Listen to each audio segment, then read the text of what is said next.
Hi students, welcome to lesson number 24, Communalism in India.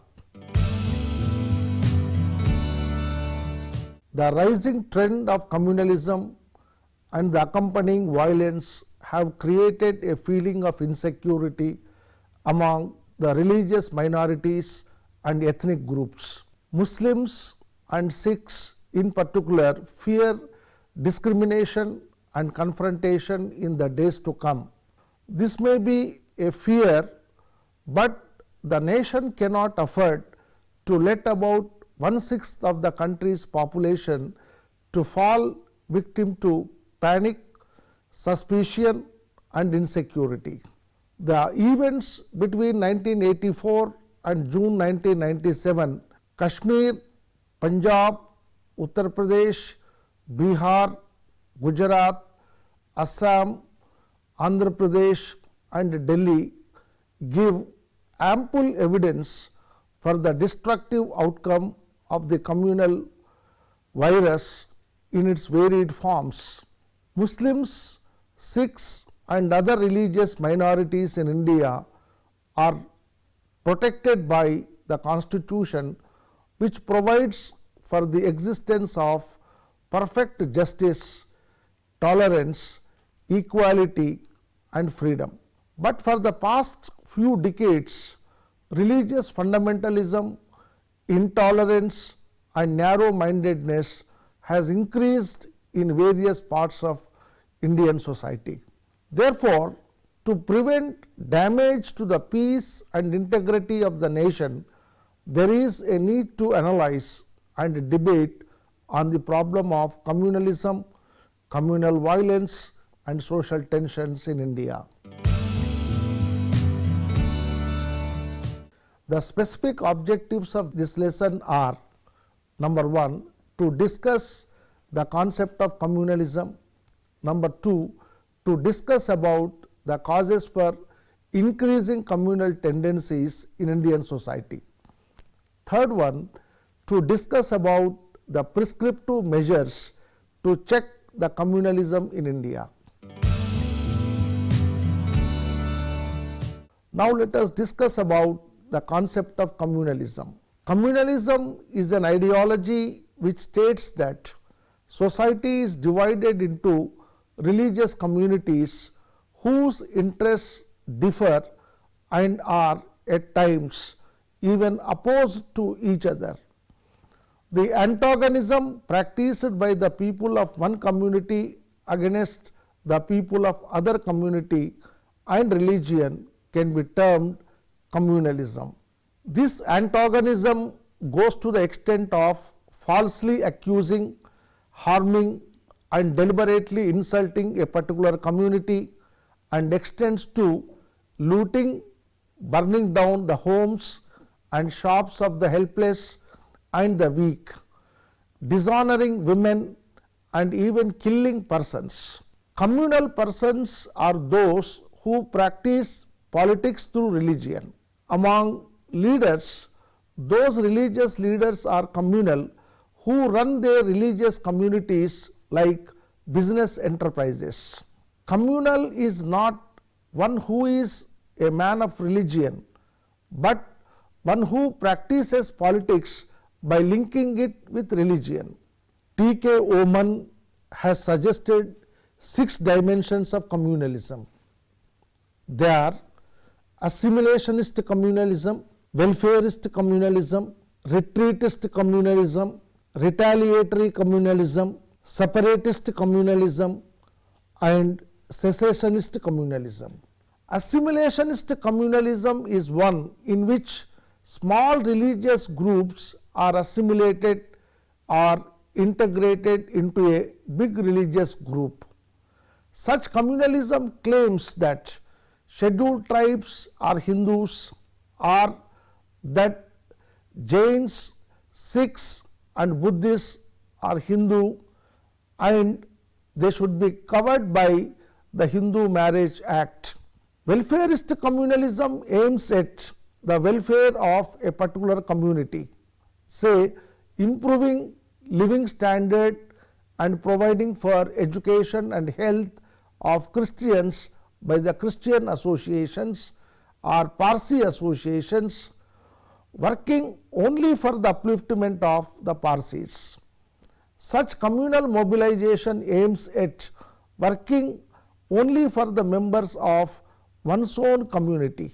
Retreatist communalism is one in which a small religious community keeps itself away from politics.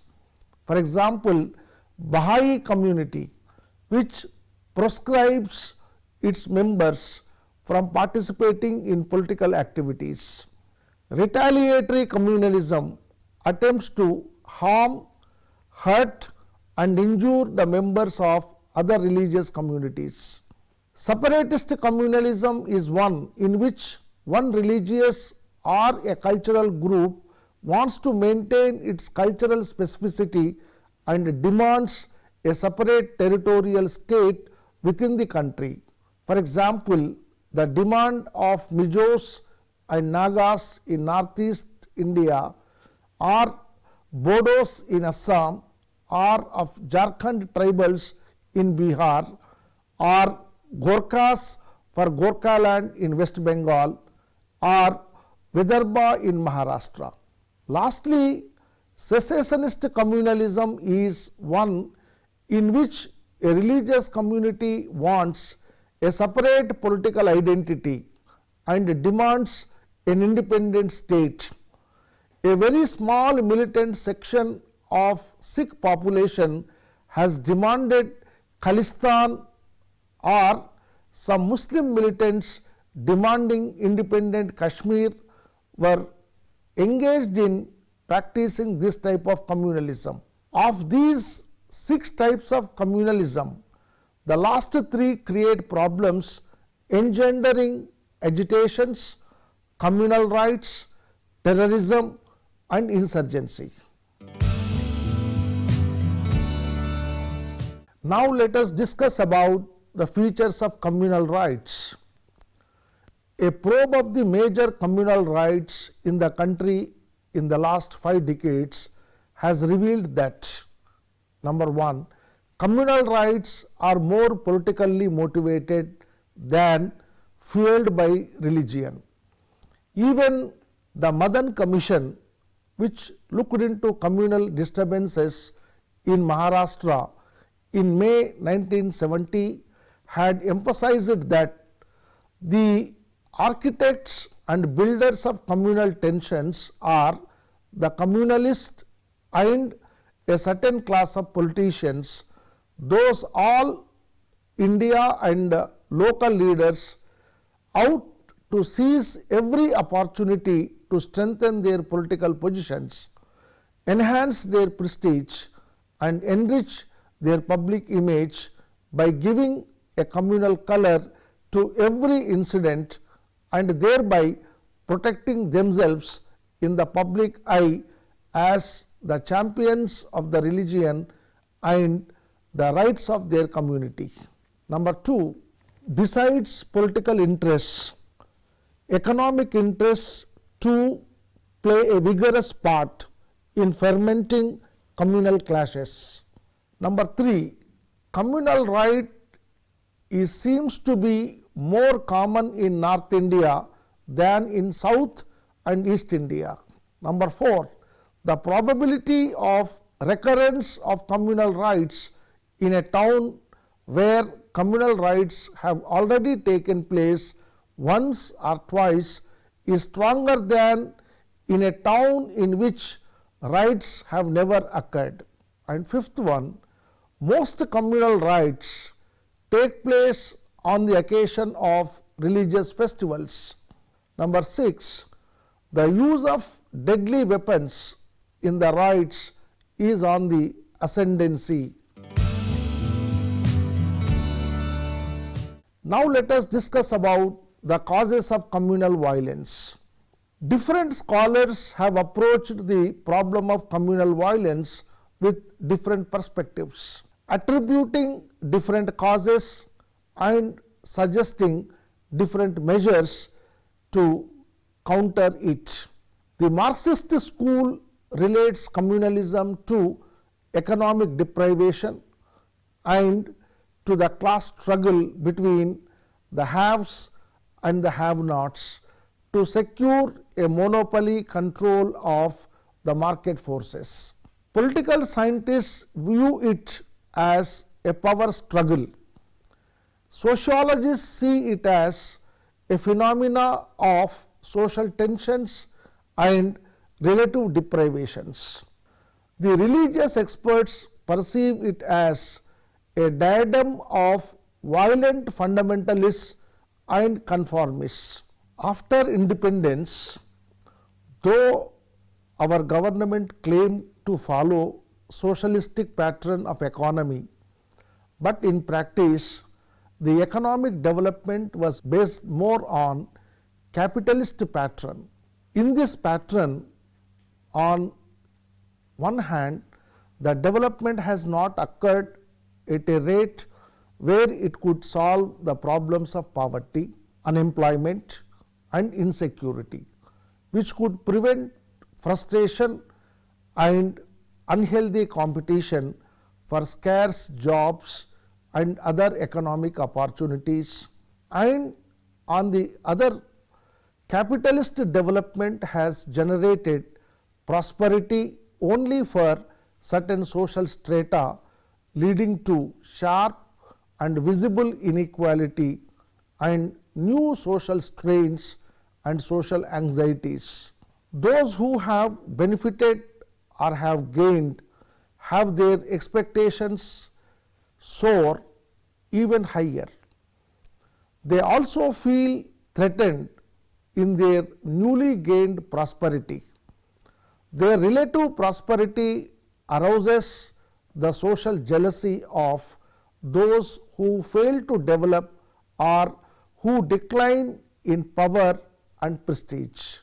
The efforts of the government to solve the problems of the religious minorities arouse intense resentment among those prosperous sections of the community who are in numerical majority and who have achieved economic, social and political power through manipulations. They feel that any rise in social scale of the minority community will take and threaten their social domination. Feelings of suspicion and hostility on the part of both the communities continuously prepare the growth of communalism. Particularly, communalism makes a ready appeal to the urban poor and the rural unemployed, whose number has grown rapidly as a result of lopsided economic and social development and large scale migration to cities. The social anger and frustration of these rootless and impoverished people often find expression in spontaneous violence whenever opportunity arises. A communal right provides a good opportunity for this, but this economic analysis is not considered objective by many scholars. Some scholars have proposed a multiple factor approach in which they give importance to several factors together. 10 major factors have been identified as the causes of communalism. These are social, religious, political, economic, legal, psychological, administrative, historical, local and international. The social factors include social traditions, caste and class egos, inequality and religion based social stratification. Religious factors include decline in religious norms and secular values, narrow and dogmatic religious values, use of religion for political gains and communal ideology of religious leaders.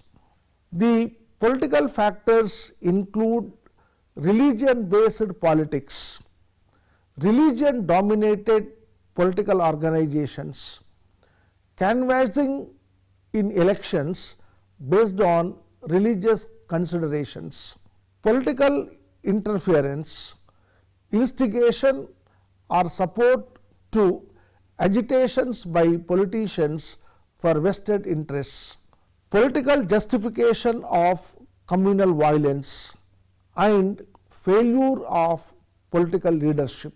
The economic factors include economic exploitation and discrimination of minority religious communities, lopsided economic development, competitive market, non-expanding economy, displacement and non-absorption of workers. The legal factors include absence of common civil code, special provisions and concessions for some communities in the Constitution, the special status of certain states, reservation policy and special laws for different communities. Then the psychological factors include social prejudices, stereotyped attitudes, distrust, hostility and apathy against another community, rumor, fear psychosis and misinformation or misinterpretation, misrepresentation by mass media.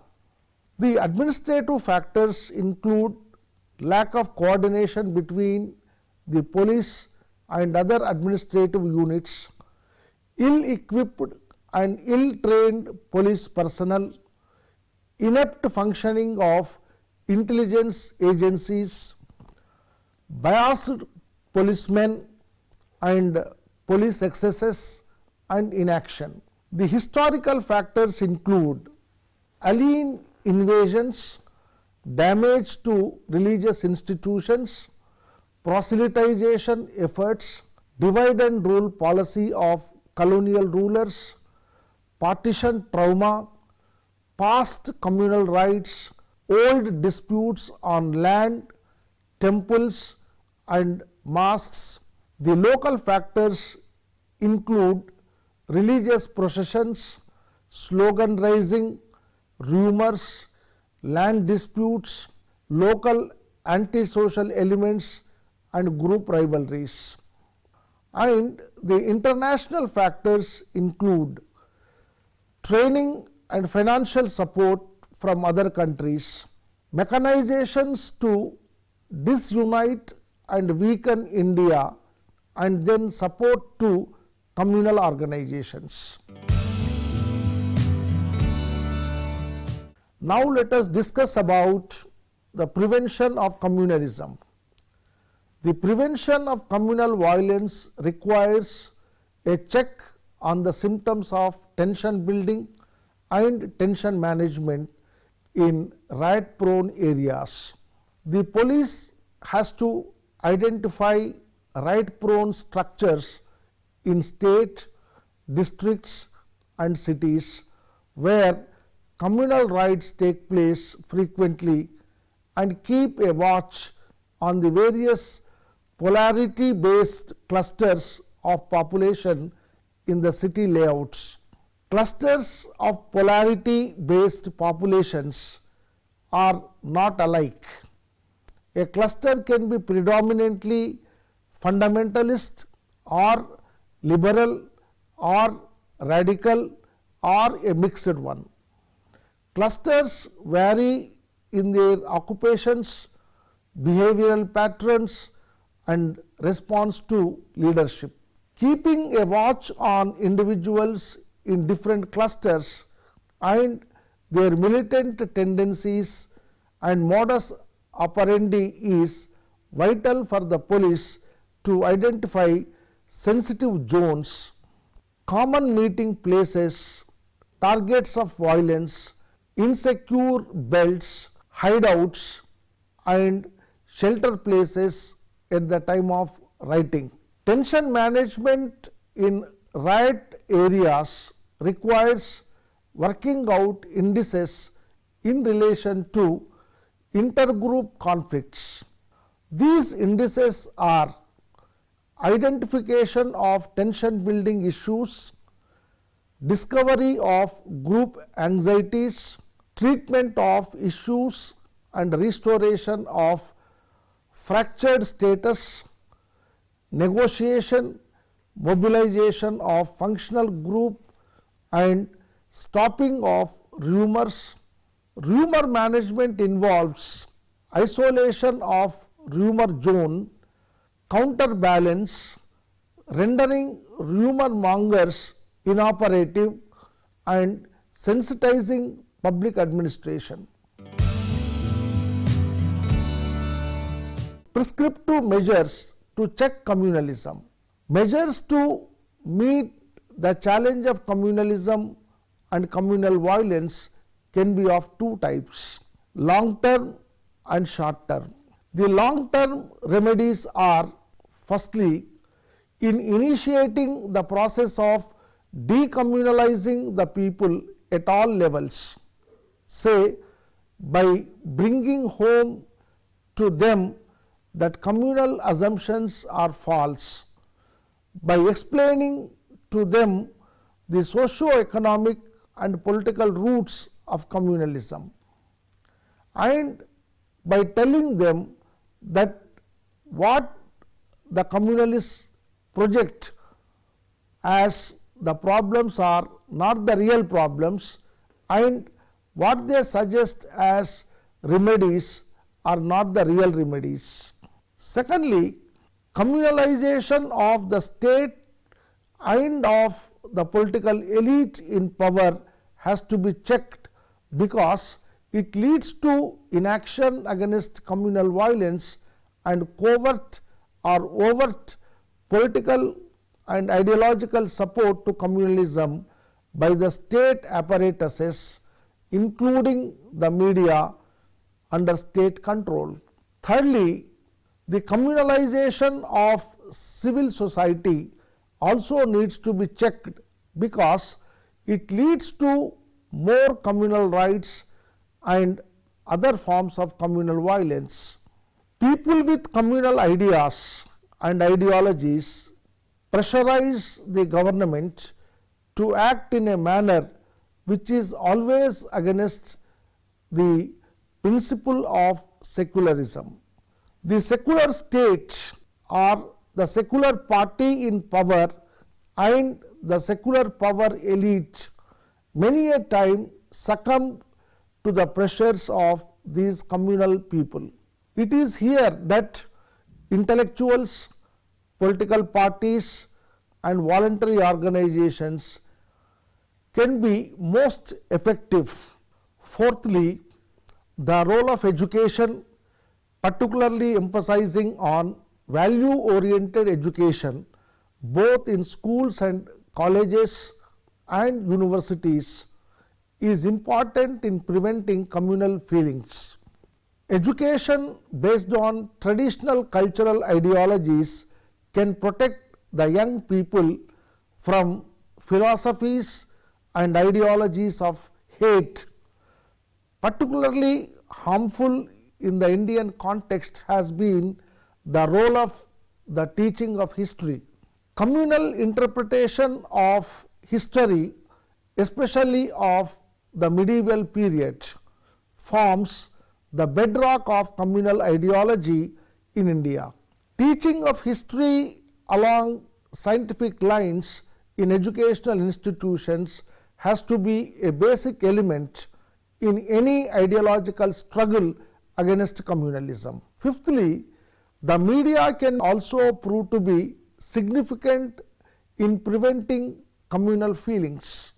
Communal press can be banned and legal action can be taken against communal writers.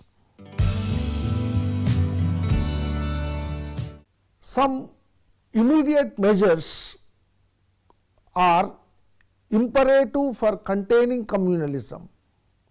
Firstly, peace committees can be set up in which individuals belonging to different religious communities can work together to spread goodwill and fellow feelings and remove feelings of fear and hatred in the right affected areas, will be effective not only in diffusing communal tension but also in preventing riots from breaking out. Secondly, the state has to plan and adopt new strategies in dealing with communal violence. India's experience in recent years confirms the utility of this step whenever strong and secular administrators have used or threatened the use of strong steps. Riots either did not occur or were of short duration. When the anti-social elements and religious fanatics and people with vested interest realize that the government is impartial and the police is serious in putting down communal violence with all the force at its command, they immediately withdraw from spreading communal frenzy. This also calls for non-communalizing law enforcement agencies. Thirdly, the role of media is immensely heightened during the course of communal violence. The fear and hatred can be checked if the press, radio and TV report the events in a way conducive to soothing the frayed nerves of people instead of inflaming the temper further. The media can contradict rumors in a sober manner. A careful restraint has to be exercised in reporting the number of persons of different religious communities killed or injured. Lastly, the government in power has to treat the extremist communal outfits as its immediate targets and cripple their capacity to disrupt law and order. Communalism is an ideology which divides the society into religious communities whose interests differ and even oppose to each other. The antagonism practiced by the people of one religious community against the people of other religious community can be termed as communalism. Indian society has experienced Hindu-Muslim communalism, Hindu-Sikh communalism and Hindu-Christian communalism during the post-independent period. The main reason for the communalism and communal violence is the increasing communal politics in India.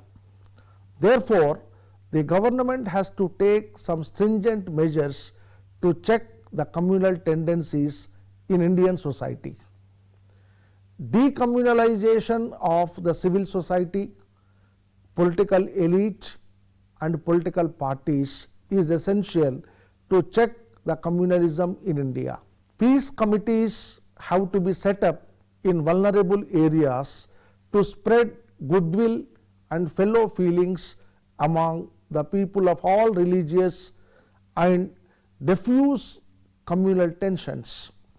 Government in power has to treat the extremist communal outfits as its immediate targets and cripple their capacity to disrupt law and order.